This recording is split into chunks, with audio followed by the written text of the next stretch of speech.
Evening friend, आज शाम हो चुकी है और शाम शाम के समय आपको जय मसीह की मेरी ओर से सभी लोगों को जय मसीह की ओर आप आपको धन्यवाद और महिमा सदा मैं आमीन और महिमा सदा मैं प्रभु यीशु मसीह को देना चाहूँगा कि आपने हमें अनंत जीवन दिया। यानी कि अनादि अनंत सब कुछ एक ही समान है। सब मानो तो एक है, ना मानो तो कुछ भी एक नहीं है। मानो तो खुदा है, मानो तो खुदा नहीं है, मानो तो यीशु है, मानो तो यीशु नहीं, मानो तो यीशु है। और हम कहते हैं तो है जय मसीह की। तो हम आपको वचन सिखाना चाहते हैं। तो वचन सिखाने से पहले मैं आपसे एक वचन लेना चाहता हूँ कि आप जब भी वचन कीजिए सच्चे मुंह और सच्चे हाथों से कीजिए। और यदि आप सच्चे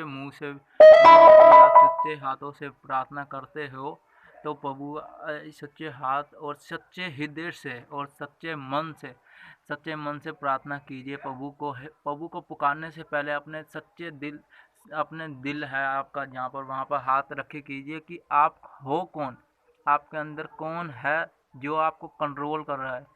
आपके अंदर कौन बैठा है ऐसा कि जो आपको कहता है कि मैं ये करूं, मैं ये खाऊं, कि मैं यहाँ नहीं जा सकता, ये नहीं कर सकता, ये क्यों नहीं कर सकता, वो क्यों नहीं कर सकता। तो आपको सारे सवालों का जवाब मिल जाएगा। आप ज़्यादा टेंशन मत लीजिए। यदि आप टेंशन लोगे तो आपका दिमाग है ज़्यादा काम नहीं कर पाएगा। आप टेंशन लो, मैं ये नहीं कहता हूँ टेंशन मत लो। टेंशन लो, इस प्रकार से टेंशन लो कि आप महिमा कि आपको दुनिया याद करे, आप टेंशन लो और सोच हमेशा पॉजिटिव रखो, क्योंकि पॉजिटिव सोच रखने वाले हमेशा जीत जाते हैं। आपने मैराथन रोड कंपटीशन भी देखा होगा। यदि कोई मनुष्य चाहता है कि मैं साइकिल चलाना चाहूँ और मेरे पास भी साइकिल होए और मैं खूब दौड़ाऊँ और चलाता ही रह जाऊँ और सब देखते ही रह जाएं। क्यों? क्योंकि किसी किसी की इच्छा होती है कि मैं बढ़ता ही चले जाऊं और चलता ही रह जाऊं। क्योंकि चलने से आपका मन शांत होता है और आपको शांति एवं पूर्व की मिलती है, प्रतीक की। तो हम वचन पढ़ने जा रहे हैं। वचन पढ़ने से पहले आपको प्रभु यीशु मसीह से प्रार्थना करनी होगी। करते हैं तो आप प्रार्थना कीजिए। जैसे भी आप प्रार्थना करते हैं सच्चे हृदय पे आप अपने हाथ हृदय पे रखे कीजिए। हे हमारे पिता, तू जो स्वर्ग में है, तेरा नाम पवित्र माना जाए, तेरा राज्य आए, तेरी इच्छा जैसे पृथ्वी पर पूरी होती है वैसे ही इस पृथ्वी पर भी पूरी हो। क्योंकि राज्य और परिक्रमा और महिमा, यानी कि महिमा और राज्य और परिक्रमा, क्योंकि मनुष्य एक कुटपुतली का टुकड़ा है जो हमारे पिता परमेश्वर या आप कहते हो कि हमारे भगवान या कहते हो खुदाबंद, यानी कि हम जो करते हैं, जो अब भी कर रहे हैं, जो करने वाले हैं, जो आप भविष्यवाणी या आप इसे भविष्यवाणी कह लीजिए या इसे वर्तमान कह लीजिए या इसे भूलोक कह लीजिए या कुछ भी कह सकते हो ऐसे ही। क्योंकि मर के भी बंदा, ये जो प्राण तन से निकल जाते हैं, मर के भी बंदा उसके कर्मों के द्वारा उसे फल दिया जाता है। कि मर के भी उसे आप कहते होगे कि यार हम मर जाएंगे तो ये हो जाएगा वगैरह वगैरह, ऐसा कुछ नहीं है। आप ये सोच मत रखिए। आप ये सोचिए हम जी रहे हैं, जब तक जी रहे हैं प्रभु की इच्छा से जी रहे हैं और हमको कोई नहीं हरा सकता, क्योंकि हमको हराने वाला कोई आज तक इस दुनिया में पैदा नहीं हुआ है। आप इसी सोच को रखिए, क्योंकि ये सोच ना आपको पूरी पूरी कायनात से लड़ने की ताकत देगी। और प्रभु यानी कि आप अपने भगवान खुदावन को सच्चे दिल से याद कीजिए। जितना आप सच्चे दिल से प्रार्थना करेंगे या सच्चे दिल से प्रार्थना करके प्रभु को पुकारेंगे, आप बिना देखे भी कर लेंगे। जो चीज़ आप देख के, यानी कि हम जो चीज़ देख के, यानी कि हम टीवी देखते हैं, तो टीवी देखते हुए हमको पता है कि आगे क्या होने वाला है और कैसे होने वाला है, इसमें के बारे में आपको सब जानकारी मिल जाती है। तो आपको ऐसे ही आप देख के भी कर सकते हो, यानी कि आपको देख के ज़्यादा मज़ा आता है, क्योंकि आँखें दी हैं तो वो खुदा है, यानी कि आँखें दी हैं तो वो भगवान ने दी हैं, जब मर्जी चाहे, उसकी मर्जी चाहे। यदि आँखें दी हैं तो उसने दी हैं, जो ऊपर बैठा है। और आप बोल रहे हो, आपको मुंह किस लिए दिया है? आपको मुंह भी इसलिए दिया है कि आप अच्छे बातें बोलिए और अच्छी बातें बताइए दूसरों को। यदि आप अच्छी बातें बताओगे तो दूसरा भी सुनेगा, तो आपको ये कहेगा हाँ भाई वो बंदा है एक ऐसा, मैंने आजमा के देखा है कि वो अच्छी बातें बताता है। अच्छी बात बताओगे तो आपको कोई कुछ नहीं कहेगा, और आप चाहे तो किसी को भी बड़े से बड़े लोगों को या किसी को भी हरा सकते हो। और आपको जीत हासिल तभी होगी जब आप प्रार्थना करोगे और प्रभु को सच्चे हृदय से, सच्चे मन से याद करो। और हम आपको ऐसे ही एक वचन सुनाने वाले हैं, आप गौर से सुनिए। आप अपने कानों को हमारे बातों पर ध्यान ज़्यादा दीजिए, और जो भी इसमें ठेक भरी है या कुछ भी भरे हुआ है इसको निकाल दीजिए। और आंखों में आप सोचिए, ये सोच के चलिए, आप ये सोच के चलिए मैं एक ध्यान वर्क पूर्वक में हूँ। यानी कि आप ये सोच के चलिए, जब सूरज निकलता है तो आपने सूरज को भी देखा होगा कि सूरज कैसे निकल जाता है, और सूरज शाम ढली, यानी कि सूरज जब ढल जाता है, जब आपको पता लगता है कि हाँ भाई शाम ढल गई, रात होने वाली है। जब हमको पता है, क्यों पता है और कैसे पता है, जब ही आपको पता पड़ पाएगा जब आप सोच के चलोगे कोई चीज़। आप सोच के चलते हो, आप ये सोच के नहीं चलते हो कि क्या सोचना सही भी होता है कि क्या सोचना हमने गलत भी होता है। हमारी सोच कभी कभार भी गलत पड़ जाती है, पर हम अगर नेक होए ना, हमारी सोच कभी गलत नहीं पड़ सकती। ये बात तो आपने ज़रूर आजमाई होगी। तो आपको मैं ऐसी बातों में ही एक वचन सुनाना चाहता हूँ, जो हमारे प्रभु यीशु मसीह, यानी कि यीशु मसीह को सामर्थी नाम देते हुए मैं आपको एक वचन सुनाना चाहता हूँ। और इस वचन को आप ज़्यादा से ज़्यादा सोते समय और सवेरे उठते समय इसको दोहराइए। यदि आपको अच्छा लगता है तो दोहराइए। यदि आप, मैं गारंटी देता हूँ, अगर आप सवेरे या शाम को या रात को सोते समय या जग रहे हो, आप जैसे भी हो, आप कोई गलत काम मत कीजिए, या आप फ़ोन चला रहे हो, फालतू की वीडियो देख रहे हो, इसमें ध्यान नहीं दीजिए। जो काम की चीज़ है, जो आपको हाँ भाई लगे कि इसने आपको सही रास्ता दिखाया है, तो आंखें खुल जाएंगी आपकी, और आंखें कभी बंद नहीं हो पाएंगी। आंखें खोलिए, मुंह बंद कीजिए। आंखें खोलिए, मुंह बंद कीजिए, कान खोल के रखिए, और सुनाई आपको जब भी देगा, और नाक भी खुली रखिए। तो आपको वचन सुनाने से पहले मैं आपको बताना चाहूँगा कि आप हमारी वीडियो को अधूरी मत छोड़िए, क्योंकि आप अधूरी छोड़ दोगे तो आप अधूरी नहीं छोड़ी। हाँ, आ रहा हूँ। तो आपको ऐसी प्रभु यीशु मसीह की परीक्षा, तुम तब आत्मा यीशु को जंगल में ले गई। यानी कि तब आत्मा, जब यीशु मसीह, यानी कि हमारे भगवान का समय था, उस समय की बात बता रहा हूँ मैं आपको कि कैसे कैसे हुआ था और क्या क्या नहीं हुआ था और क्या क्या होने वाला है। आपको सब कुछ पता लग जाएगा।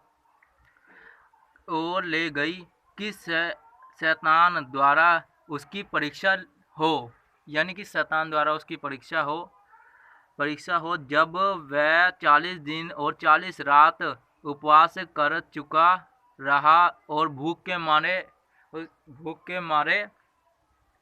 लगने लगी। यानी कि आपको जब बड़ी तेज़ भूख लगती है तो आप क्या करोगे, ज़्यादा से ज़्यादा आप रोटी खा लोगे। रोटी भी आप जब ही खाते हो, रोटी खाने का भी सही तरीका मैं आपको बताऊं। रोटी कभी भी आप, रोटी हमारा रोटी आप मानो तो हमारी भगवान रोटी है, क्योंकि रोटी खाओगे तो आप जीवित रह पाओगे, और जीवित रह पाओगे, जीवित ही रहना, इस दुनिया में आए हो तो जीवित रहना ही आपका कर्तव्य बनता है। यदि आप जीवित हो तो आप कुछ भी कर सकते हो, यदि आप जीवित नहीं हो तो कुछ नहीं कर पाओगे। यदि आप जीवित नहीं हो तो कुछ नहीं कर पाओगे। इसीलिए आप देखिए, मैं अब आपको बताऊंगा। भूख लगने लगी, और परखने के लिए परखने वाले ने निकट आकर उससे कहा। परखने वाले ने भी उससे निकट आके कहा है, यानी कि आप किसी को बुलाते हो तो आपको ऐसे ही कुछ बताऊंगा मैं। यदि तू परमेश्वर का पुत्र है, यानी कि तू जो है, जो भी है, यानी कि मेरे ऊपर मत आजमा लो, या आप अपने ऊपर मत लो, या अपने परमेश्वर के ऊपर आजमा के को देख लो। ये वचन आपको सही राह देगा। तो आज्ञा दे रहा है, पत्थर को रोटी बना दे। यानी कि जैसे आप मान के चलो कोई पहाड़ है और आपको भूख लगी है, तो आप क्या करोगे? ज़्यादा से ज़्यादा क्या करना पसंद करोगे? कि आगे आगे समुद्र और पीछे रेगिस्तान और बीच में पहाड़, और पहाड़ के ऊपर आप। आगे समुद्र, समुद्र यानी कि पानी, पानी यानी कि जीवित रहना। पानी का अर्थ है जीवित रहना।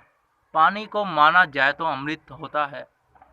अमृत हम जीते हैं, और जो भगवान के पास, यानी कि आप चाहते हो कि आपको अमृत प्राप्त हो, तो आप ज़्यादा से ज़्यादा ये काम कीजिए, जितना हो सके दूसरों को मदद कीजिए और सेवा कीजिए। सेवा कीजिए, आप सेवा कहीं भी कर सकते हो, जैसे मर्जी हो सके आप सेवा कीजिए। और जो कार्य करना है, जो कार्य करने आए हो, आपने आपके पिता ने आपको जो कार्य दिया है, आप वो करके ही जाओगे, क्योंकि नियति का खेल कोई कोई नहीं मिटा पाया है मेरे दोस्त। तो आपको यही बताऊंगा मैं। मनुष्य केवल रोटी ही नहीं, परंतु एक वचन से जो परमेश्वर के मुख से निकला है जीवित रहोगे। यानी कि मैं आपको बता दूं, अर्थ के अनुसार, यानी कि जैसे मनुष्य ज़्यादा से ज़्यादा जीवित तभी रह सकता है जब रोटी रोटी खा सके। और इसमें लिखा है वचन, जो आपको वचन पढ़ना है, परंतु हर हर वचन में एक वचन से एक जो परमेश्वर के मुख से निकला है, यानी कि जो परमेश्वर के मुंह से, यानी कि जो मुख से निकला है, मैं आपको समझाना चाहूँगा डिटेल में। जीवित रहोगे, जीवित रहोगे। जीवित रहने का अर्थ है, यानी कि आप जो मर्जी समझिए, यानी कि आप समझिए, हम जीवित तब तक हैं जब तक हमारे खुदावन ने चाहा है। इसकी उसका ही राज्य चलता है। आपको ये बात नहीं पता होगी कि उस देने वाला जब भी देता देता थप्पड़ फाड़ के है। ये तो आपने सुना ही होगा, ये तो आपने सुना ही होगा, देने वाला जब भी देता देता थप्पड़ फाड़ के, कितनी कितनी कितना, ये भूल जाइए, ये भूल जाइए। तो हम आगे पढ़ेंगे क्या लिखा है। तब शैतान उससे पवित्र नगर में ले गया, यानी कि जब शैतान उसे पवित्र नगर में ले गया और मंदिर मंदिर के शिखर पर खड़ा करके, यानी कि मंदिर, आप मंदिर तो आपको पता ही होगा क्या होता है क्या नहीं होता है, आपको सारी बातें पता होती है। तो मंदिर के शिखर पर ले गया, और मंदिर के शिखर शिखर शिखर पर ले गया। उससे उसने कहा, यदि तू परमेश्वर का पुत्र है तो, यदि तू परमेश्वर, यानी कि तू परमेश्वर का पुत्र है तो अपने आप को नीचा दिखाने की कोशिश कर। यानी कि तू अपने आप को नीचा दिखाने की कोशिश कर। मैं आपको बताना चाहूँगा डिटेल में, आपको समझ भी आ जाएगा। आप अगर मेरी बातों को गौर से सुनिए, और कानों को खुला रखना है, और आँखों को भी खुला रखना है। आँखें चाहे बंद कीजिए, चाहे आप मन में याद कीजिए मेरी बातों को। आप चाहे आँखें बंद कर सकते हैं, जितना आप जो चाहे वो कर सकते हो। तो 2 मिनट, हाँ, जो चाहे वो कर सकते हो। आज का हम पूरा वचन पढ़ के ही जाएंगे। तो क्या उसने बताया, यदि तू उससे कहे तू परमेश्वर का पुत्र है तो अपने आप को नीचे दिखाने की कोशिश कर, क्योंकि लिखा है वह परमेश्वर विषय में अपने स्वर्गदूतों को आज्ञा देगा। यानी कि हमारे जो कास्ट है, यानी कि जो स्वर्गदूत है, जो परमेश्वर, यानी कि जो भगवान है, भगवान का भी एक रूल होता है।